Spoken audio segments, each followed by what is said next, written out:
tonight on Politicat. Chicago museums withhold Native American human remains in an ongoing fight for recovery. Plus, Pope Francis took an official stance on homosexuality in late January, officially condemning laws criminalizing the act. We looked into the impact. And Africa is currently facing an extreme drought. We break down the famine this drought has caused and more. Those stories and more tonight on Politicat. It's your politics right now.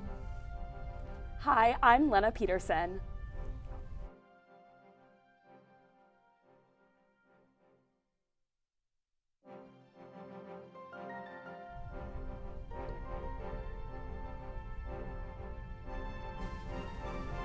Hello, I'm Lena Peterson. And I'm Diego Ramos Bechara. A 7.8 magnitude earthquake struck Turkey and Syria yesterday, killing more than 5,000 people and injuring thousands more. To date, it is the strongest earthquake to hit Turkey in nearly a century, and the largest aftershock had a 7.5 magnitude. Aftershocks also rippled across the region. In Lebanon, Israel, Iraq, and Jordan were among some of the countries that experienced these aftershocks. Now, thousands of homes and businesses were completely destroyed, leaving both Turkish and Syrian people completely homeless. Rescue teams are currently working to help the people trapped in the rubble, and governments from around the world have already dispatched rescue teams and have offered aid. The Turkish president has declared 7 days of national mourning. Mayoral candidate Paul Vallas secured a major endorsement from the Chicago Tribune editorial board on Friday. The board said, quote, demonstrably, Chicago is a city in need of a turnaround. And in Paul Vallas, we're endorsing a smart, passionate, and experienced candidate for mayor who long has specialized in doing precisely that. The board also said that Lori Lightfoot is their second choice for mayor, and in the event of a runoff election, Lightfoot should be Vallas's opponent. Vallas is also endorsed by the Chicago Police Union. And just breaking tonight, President Joe Biden is set to deliver his second State of the Union address in just a few minutes. After the Chinese spy balloon incident, President Biden is expected to address this issue during his speech. He's also expected to address a few key issues, specifically the economy, highlighting the low unemployment rate. He will also likely mention the standoff over the debt ceiling. But Biden is not expected to announce whether he will run for president in 2024 during his address. A high-altitude balloon launched by China entered American airspace last week. The Pentagon announced yesterday that, quote, a domain awareness gap prevented the detection of 3 surveillance balloons under the Trump administration. The U.S. shot down this current balloon on Saturday, causing a lot of diplomatic tensions. Here to explain more is Politicat's Micah Sandy. Thank you, Lena. The balloon was first spotted on January 28th. When it entered Alaskan airspace. United States Northern Command trackers initially thought it was a Chinese light probe. The balloon was over Canadian territory on Monday, and then by Tuesday, the balloon was over Idaho, which is when General and Chairman of the Joint Chiefs of Staff Mark A. Milley notified President Joe Biden. As a preventative measure, the president halted sensitive communications in the balloon's path and asked for military-based options. The balloon made it to Montana on Wednesday, home of a U.S. Air Force base that houses intercontinental ballistic missiles. The U.S. warned China that military action may be taken. On Thursday, Republican politicians criticized Biden for a lack of action and demanded that Secretary of State Antony Blinken cancel his diplomacy trip to China. Meanwhile, reports began of another balloon, which was over Central America and going towards South America. On Friday, the Chinese Foreign Ministry said the balloon was a civilian weather balloon that accidentally went off course and crossed U.S. airspace. However, Blinken said the balloon violated U.S. sovereignty and international law. On Saturday, the Federal Aviation Administration temporarily halted flights arriving or departing from airports in Myrtle Beach and Charleston, South Carolina, and Wilmington, North Carolina. This allowed an F-22 fighter jet to successfully take down the balloon with an air-to-air missile. Navy divers are searching the waters to recover debris from the suspected surveillance probe. The action against the balloon resulted in a threat from China, calling the response an overreaction and a serious violation of international practice. The delay of Blinken's visit to China raises concerns for the future of U.S.-China relations. As for the balloon in Latin America, it was reportedly found over Costa Rica on Thursday. Colombia's Air Force followed the balloon until it left its airspace. Its current whereabouts are unknown. A ProPublica investigation found hundreds of museums and federal agencies responsible for failing to return indigenous human remains, and Chicago's institutions may be no exception. Politicat's Angela Zhang has more. Does your local museum or university still have Native American human remains? According to ProPublica's database, more than 600 still do. Many of the museums within the state of Illinois, you look at that ProPublica article and look at the corresponding maps of institutions and what they have in their holdings. Yeah, there's a lot. The process of repatriation, returning indigenous human remains to their communities, aims to address this. It's been decades since the passage of NAGPRA, the Native American Graves Protection and Repatriation Act, calling for more transparency in institutions' holdings, but reality defies this. If we're at the 32 and a quarter year mark, and we're still having very large collections in museums, we're probably having an issue with institutional will. One of these museums, right here in Chicago. Here at the Field Museum, thousands of Native American human remains are still being held. The museum has the 21st largest collection of unrepatriated Native American remains. The institution has made 28% of more than 1,800 human remains available for return. The Field Museum declined to comment in an interview. Instead, the human remains collection manager, Stacy Drake, provided a statement to Politicat. Though we are happy to see the much-needed discourse on this topic, we also see misinformation and oversimplification of the issue. No two repatriations are the same. Additionally and importantly, we can't repatriate to a community if that community is not ready. The museum's work with repatriation includes a website, 2021 database, and exhibit. The strategic thinking it took and collaboration and cooperation it took to do that can be translated just right over to their collections and the repatriation of their collections. But there's more to repatriation than what's displayed. At the same rate, a lot of these institutions do have the money to hire. And if you can, I see it like this, if you can spend the money on a legal team, then you can spend the money on a team to make sure you're compliant with federal regulation. For the Sac and Fox Nation of Oklahoma, that holds even more truth. We need to have funding for us to revitalize our own cultural knowledge, to be able to understand what diagnostics are needed whenever we go into a museum, to prove what's ours and what's not. Boyd says the change in academia's mentality is also vital. To understand that because, you have a PhD and I got a tribal elder right here that's lived like a Sauk Indian their entire life.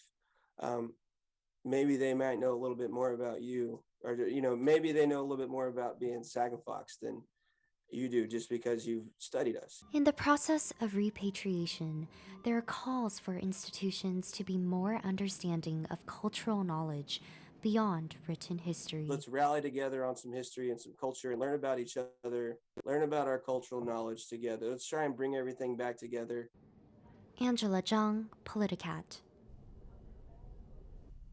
The repatriation of indigenous human remains has remained a long-standing national issue. As you mentioned, it's been 32 years since NAGPRA was instated. Why has it recently been brought to attention? So it's a very, as you mentioned, a very recent, very prominent issue, yet one that is rooted in history when we are talking about museums holding Native American human remains. And that is mainly because of two reasons. One, the ProPublica recent investigation, which has rose to prominence in a lot of historical and academic circles. But second, this goes follows a larger conversation on museums returning artifacts themselves and taking that action. And there's been a larger conversation, for example, on restitution. We saw the Smithsonian Museum a few months ago returning Benin bronzes back to Nigeria, and this larger conversation absolutely circles to the issue of repatriation and how we consider it today, especially seeing the advent of technology and data. Absolutely. And universities are also institutions that ProPublica calls out in keeping Native American human remains and funerary objects. Does Northwestern play a role? So I actually spoke to Mr. Barlin-Lyles and Dr. Suzakovich about this, and Mr. Barlin-Lyles was actually a guest speaker here at Northwestern. According to ProPublica's database and Dr. Suzakovich, there is no record at the present of Northwestern hosting and having Native American human remains. Mr. Barlin-Lyles specifically stated that Northwestern deinvested our collections before 1990, the passage of NAGPRA. However, we have had, or Northwestern has had, past excavations and in particular bigger collections of funerary objects and artifacts. James Brown, a previous archaeological professor here at Northwestern, was mainly the responsible person for ridding these sites. And this was also during the Archaeological Resources Protection Act of 1979, which called for universities to return artifacts, and that resulted in ghost labs. But a lot of this ties into also our campus history and a larger conversation on colonialism here. Thank you so much, Angela, for joining us. Coming up, Pope Francis says no to homosexuality as a crime. Learn more about the effect on Northwestern's Catholic community. And a famine in Africa reaches vast proportions. We explore the causes. If you want to be a parent, it doesn't matter how you play, what you wear, how you dance, or even what direction life takes you. You just need to be there. You don't have to be perfect to be a perfect parent. Thousands of teens in foster care don't need perfection. They just need you.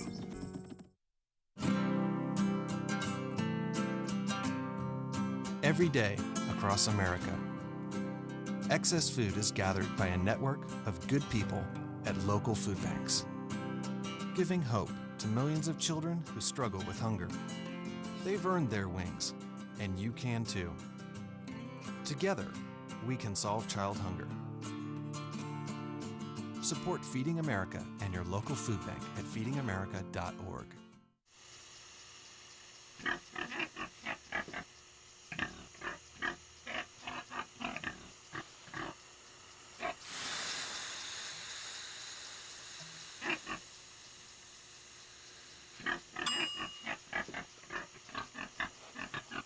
Cook foods to the right temperature using a food thermometer. 3,000 Americans will die from food poisoning this year. Keep your family safer. Check your steps at foodsafety.gov.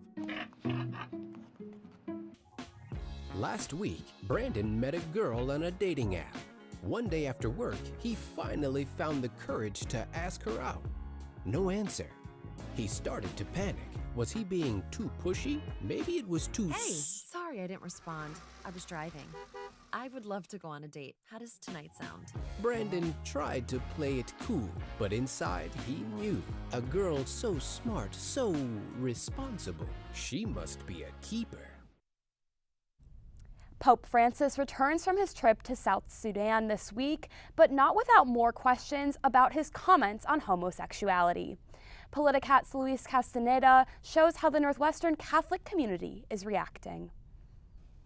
In an exclusive interview with the Associated Press, Pope Francis criticized laws criminalizing homosexuality. He stood by his remarks Sunday on his plane ride back to Rome, telling reporters persons with homosexual tendencies are children of God. Criminalizing people with homosexual tendencies is an injustice. As leader of the Universal Catholic Church, the Pope has complete say over the direction. He is sort of, if you think of it as the president of the institution. Father Bradley is the priest at Northwestern's Catholic Shield Center. For him, when the Pope speaks, he listens.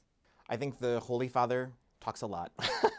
On his trip, Pope Francis spoke about ending colonialism, protecting women, and ending the civil war in South Sudan. So if we really were to take it all sort of in, I think we wouldn't have time to actually do our own ministry. But Father Bradley doesn't shy away from the importance of the Pope's words. For us as priests, it's a reminder, first and foremost, that we are called to be present to any individual. Although the Church has taken a path of inclusivity, rates of Americans identifying as Catholic have been on a steady decline, dropping from 24% to 21% from 2007 to 2021, according to the Pew Research Center.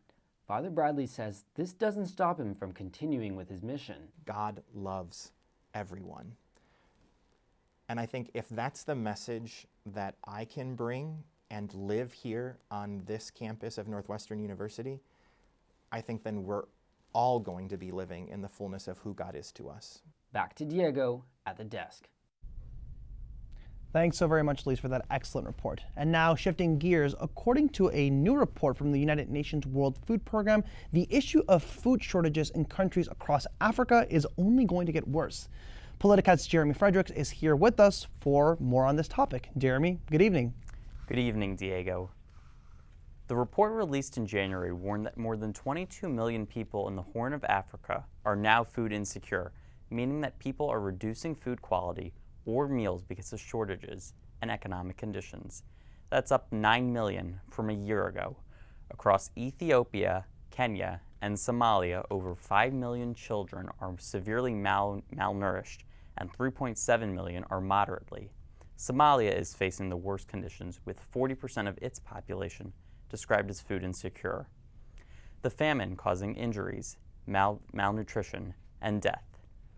Drought conditions are primarily to blame. The situation will continue to worsen because of lower than expected rainfall predictions for the spring. NASA said this drought was the worst it has seen in the region, killing off crops, drying up water sources, and impacting livestock, leading to less food for people to eat. The drought has also led to massive migration. The United Nations says that more than 1.7 million people have been displaced. As the drought continues, that number is expected to rise. However, some of that migration is due to conflicts in Ethiopia. There is a civil war between the government and military members made up of the Tigray people. They previously ruled the country and want the prime minister out of power. He brought in the military, including soldiers from Eritrea, to fight Tigrayan soldiers. Civilians have fled the region because of this conflict. And the war in Ukraine has exacerbated the situation. One of the unintended consequences has been less food for people that need it around the world. Countries that used to rely on Ukrainian grain are seeing shortages because of the war. The supply chain has been disrupted as well, meaning fertilizer and food are not getting to the people that need it. And Jeremy, what exactly is the United States doing here to help remedy the situation? The United States has given more than $1 billion to help address food insecurity in the Horn of Africa. This comes as the Biden administration is pushing an agenda that will give more money to help people in need when it comes to food insecurity, which is an issue that is expected to rise as climate change continues to make temperatures warmer, leading to more droughts, leading to more food insecurity. Diego? Right. Well, thank you so very much, Jeremy. Of course, it's a very important topic that we will continue to follow through on. Well, that's all the time we have for tonight on Politicat. I'm Diego Ramos Bachara. And I'm Lena Peterson. Thanks for watching. Have a good rest of your night.